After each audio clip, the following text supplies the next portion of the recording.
সুপ্রিয় দর্শক বন্ধুরা, আসসালামু আলাইকুম। সবাই কেমন আছেন? আশা করছি যে যেখানে আছেন অনেক ভালো আছেন।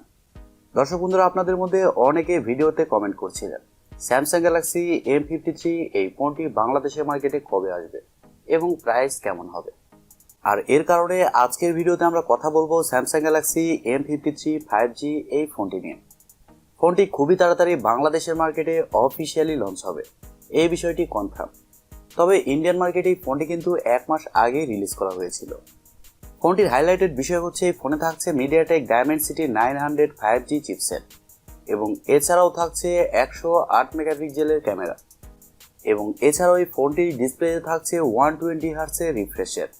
সো সব কিছু মিলে এই ফোনটি আসলে কেমন হবে, আর দেশের বাজারে এই ফোনটি আমরা অফিসিয়ালি কবে পাবো, আর এর প্রাইসই বা কেমন হতে পারে, এই সবগুলো প্রশ্নের উত্তর থাকবে আজকের এই ভিডিওতে।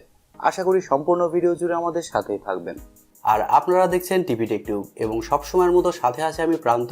সো ভিডিওটি ভালো লেগে থাকলে ভিডিওতে একটি লাইক দিতে কিন্তু ভুলে যাবেন না। আর আমাদের চ্যানেলে যদি আপনি নতুন হয়ে থাকেন সেক্ষেত্রে আমাদের চ্যানেলটি সাবস্ক্রাইব করে পাশেই থাকবেন। প্রথমে যদি এই ফোনটির ডিজাইন এবং বিল্ড কোয়ালিটি নিয়ে কথা বলি, তাহলে এই ফোনটির design same to same Samsung Galaxy M53 ওই ফোনটির মতো। ফোনটির ব্যাক সাইডে এবং ফ্রেমে থাকছে প্লাস্টিক, আর ব্যাক সাইডে থাকছে 4টি ক্যামেরা এবং একেবারে নিচের দিকে থাকছে স্যামসাং এর ব্র্যান্ডিং। ফোনটির সাইজটা একটু বড় হলেও ফোনটি কিন্তু যথেষ্ট স্লিম এবং লাইট ওয়েট। এই ফোনটির থিকনেস করা হয়েছে 7.4 মিলিমিটার এবং ওজন করা হয়েছে মাত্র 176 গ্রাম। আর এর কারণে ফোনটি আপনারা এক হাতে খুব ভালোভাবে ব্যবহার করতে পারবেন। তবে দুঃখজনক হলেও সত্যি যে এই ফোনটিতে আপনারা 3.5 মিলিমিটার হেডফোন জ্যাক কিন্তু পাচ্ছেন না। আর ফোনটিতে আপনারা পেয়ে যাচ্ছেন হাইব্রিড সিম কার্ড স্লট, অর্থাৎ এই ফোনটিতে আপনারা একটি সিম কার্ডের পাশাপাশি একটি মাইক্রো এসডি কার্ড ব্যবহারের সুযোগ পাচ্ছেন। আর আপনি যদি মেমোরি কার্ড ইউজ করতে না চান সেক্ষেত্রে আপনারা 2টি সিম কার্ডই ইউজ করতে পারছেন। স্যামসাং গ্যালাক্সি M53 এই ফোনটির সামনে আসলে আপনারা পেয়ে যাচ্ছেন একটি ফুল ভিউ ডিসপ্লে, যার উপরের অংশে মাঝ বরাবর পাঞ্চলের মাধ্যমে বসানো থাকছে সেলফি ক্যামেরাটি। তবে এই ফোনে থাকছে সাইড মাউন্টেন ফিঙ্গারপ্রিন্ট সেন্সর, কিন্তু তা যথেষ্ট ফাস্ট এবং অ্যাকুরেট বলে জানতে পেরেছি। ফোনটি মার্কেটে 3টি কালার ভেরিয়েন্টে পাওয়া যাবে, গ্রিন, ব্লু এবং ব্রাউন। সো ওভারঅল সবকিছু মিলে এই ফোনটির ডিজাইন এবং বিল্ড কোয়ালিটি আপনাদের কাছে কেমন লেগেছে কমেন্ট করে আপনাদের মূল্যবান মতামত অবশ্যই জানাবেন। যদিও স্যামসাং গ্যালাক্সি M33 এবং M53 এই দুইটি ফোনের ডিজাইন সিমিলার, আমার মনে হয় স্যামসাং এর ডিজাইনের দিকে একটু বেশি ফোকাস করা প্রয়োজন। ডিসপ্লে নিয়ে কথা বলতে গেলে ফোনে থাকছে 6.7 ইঞ্চির একটি সুপার অ্যামোলেড প্লাস ডিসপ্লে। আর এই ডিসপ্লেটি হচ্ছে ফুল এইচডি প্লাসের একটি ডিসপ্লে, যার রেজুলেশন হিসেবে থাকছে 1080x2408 পিক্সেল এবং আরও থাকছে 394 ppi ডেনসিটি।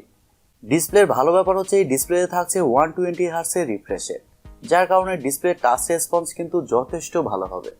আর আউটডোরে যখন এই ফোনটি আপনি ব্যবহার করবেন তখন ডিসপ্লেতে ব্রাইটনেসের ঘাটতিও সেরকমভাবে লক্ষ্য করবেন না। সুপার অ্যামোলেড প্লাস ডিসপ্লে ব্যবহার করার কারণে ডিসপ্লেতে যে কোনো কন্টেন্ট প্লে করলে শার্পনেসের ঘাটতি একেবারে লক্ষ্য করবেন না। ডিসপ্লের কালার কোয়ালিটি কিন্তু হেভি হবে, এই বিষয়ে 100% নিশ্চিত থাকতে পারেন। স্যামসাং এর সুপার অ্যামোলেড প্লাস ডিসপ্লে বলে কথা, ডিসপ্লে সেকশনে স্যামসাং এই ফোনটিতে কোনো কম্প্রোমাইজ করেনি, এই বিষয়টি স্বীকার না করলেই না। ফোনটির সফটওয়্যার এবং পারফরমেন্স নিয়ে যদি আমরা কথা বলি, তাহলে এই ফোনটি রান করবে অ্যান্ড্রয়েড 12-এ, যার ব্যাকএন্ডে থাকছে One UI 4.1, একেবারে লেটেস্ট।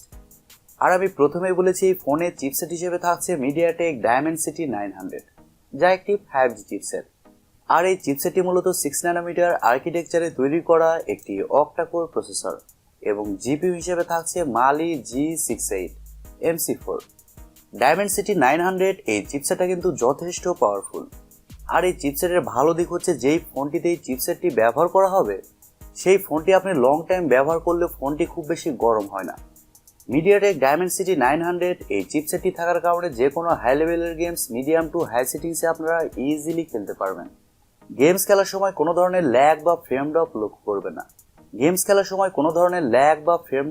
করবেন না। আর এছাড়াও মাল্টিটাস্কিং সহ ভিডিও এডিটিং এর মতো কাজগুলো খুব সহজেই করতে পারবেন। আর ডে টু ডে ইউজ করার জন্য স্যামসাং এর One UI কিন্তু অলওয়েজ বেস্ট। ফোনটি 3টি ভেরিয়েন্টে আসতে পারে, তবে বাংলাদেশের মার্কেটে এই ফোনটি 2টি ভেরিয়েন্টেও আসতে পারে। 6GB RAM 128GB ROM অথবা 8GB র্যাম 128GB রোম, অথবা 8GB র্যাম 256GB রোম, যার স্টোরেজ টাইপ হিসেবে থাকছে UFS 2.2 এবং র্যাম টাইপ হিসেবে থাকছে LPDDR4X। ফোনটির ক্যামেরা সেকশনে যদি আমরা কথা বলি, তাহলে এই ফোনটির ব্যাক সাইডে থাকছে 4টি ক্যামেরা, যার মেন সেন্সর হিসেবে থাকছে 108 মেগাপিক্সেলের একটি ওয়াইড সেন্সর যা f1.8 অ্যাপারচার, এবং সেকেন্ডে থাকছে 8 মেগাপিক্সেলের একটি আলট্রা ওয়াইড সেন্সর, এবং থার্ডে থাকছে 2 মেগাপিক্সেলের একটি ডেপথ, আর সবশেষে থাকছে 2 মেগাপিক্সেলের একটি ম্যাক্রো সেন্সর। স্যামসাং যখন 2 মেগাপিক্সেলের সেন্সর দেয় তখন কিন্তু খুবই খারাপ লাগে। আপনাদের কেমন লাগে কমেন্ট করে অবশ্যই জানাবেন। ফোনটির ব্যাক ক্যামেরার ফিচার হিসেবে থাকছে এলইডি ফ্ল্যাশ, HDR, প্যানোরামা। তবে ক্যামেরার সবচেয়ে ভালো ব্যাপার হচ্ছে ফোনটির ব্যাক ক্যামেরা দিয়ে আপনারা সর্বোচ্চ 4K তে 30 FPS এ শুট করতে পারছেন এবং 1080pতেও সর্বোচ্চ 60 FPS পর্যন্ত শুট করতে পারছেন। ফোনটিতে সেলফি ক্যামেরা হিসেবে থাকছে 32 মেগাপিক্সেলের একটি ওয়াইড সেন্সর।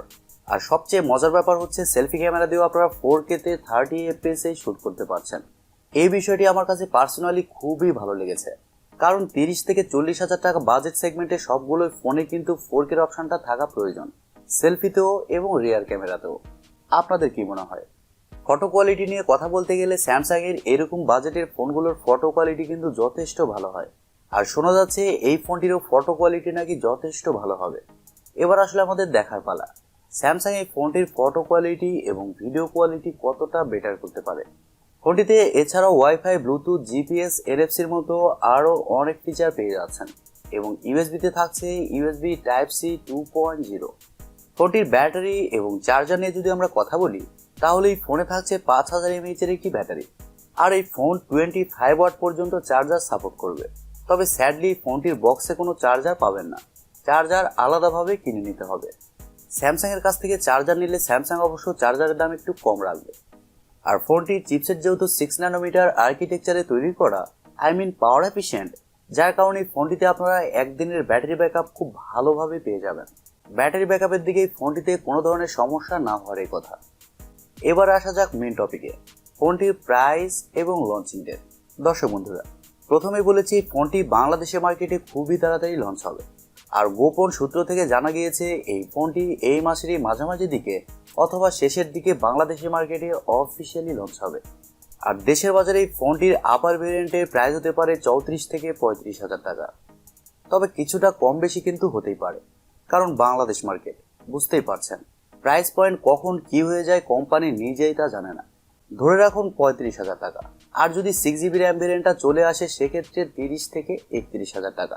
আর এরকম প্রাইস পয়েন্টে স্যামসাং আসলে আমাদের কি অফার করছে, সেটি হচ্ছে ভালো একটি চিপসেট MediaTek Dimensity 900, এবং ডিসপ্লে সেকশন থাকছে awesome super AMOLED plus display, আর ক্যামেরাও থাকছে দুর্দান্ত, সেলফিতে এবং রিয়ার ক্যামেরাতে 4K অপশন। সো সবকিছু মিলিয়ে আমার মনে হয় আপনারা যদি এরকম বাজেট সেগমেন্টে একটি ভালো ফোন নিতে চান, বিশেষ করে স্যামসাং এর ফোনই চান, সেক্ষেত্রে এই ফোনটি আপনাদের জন্য বেটার চয়েস হতে পারে। আর ফোনটি নেওয়ার জন্য কয়েকটা দিন ওয়েট করতে হবে, আর আপনারা জানেনই তো, ভালো জিনিসের জন্য অপেক্ষা করা যেতেই পারে। আশা করি স্যামসাং গ্যালাক্সি M53 এই ফোনটি সম্পর্কে আপনারা বিস্তারিত খুব ভালোভাবে বুঝতে পেরেছেন। প্রিয় দর্শক বন্ধুরা, এই ছিল আজকের ভিডিওটি আপনাদের কাছে কেমন লেগেছে কমেন্ট করে অবশ্যই জানাবেন। আর ভিডিওটি যদি সত্যিই ভালো লেগে থাকে তাহলে TechTube চ্যানেলটি সাবস্ক্রাইব করবেন, ভিডিওতে একটি লাইক দিবেন, আর সবসময় আমাদের পরিবারের একজন হয়ে থাকবেন, কারণ আপনাদের সাপোর্ট এবং ভালোবাসা সবসময় প্রয়োজন। সো আজকের মতো এই পর্যন্তই, দেখা হবে পরবর্তী কোনো নতুন ভিডিওতে। ততক্ষণ পর্যন্ত সবাই ভালো থাকবেন, সুস্থ থাকবেন এবং সবার নিজেদের খেয়াল রাখবেন।